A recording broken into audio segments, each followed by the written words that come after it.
తరతరాలుగా తీరని సమస్య పొట్టేపాలెం కలుజు వద్ద బ్రిడ్జి నిర్మాణం. తుఫాన్లు వచ్చిన ప్రతిసారి ఈ కలుజు ఇలా ఉధృతంగా ప్రవహించడంతో రాకపోకలు నిలిచిపోయాయి.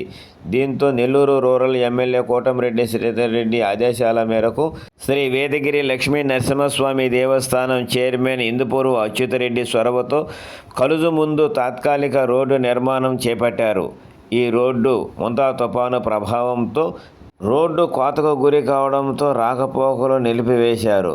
దీంతో ఉధృతంగా ప్రవహిస్తున్న కలుజు మీదనే వాహనదారులు సాహసంతో ప్రయాణం చేస్తున్నారు. ఇలా సాహసంతో ప్రయాణిస్తున్న సమయంలో ప్రవాహం పెరిగి ప్రమాదమే జరిగితే పెన్నా నదిలో తేల్తారు.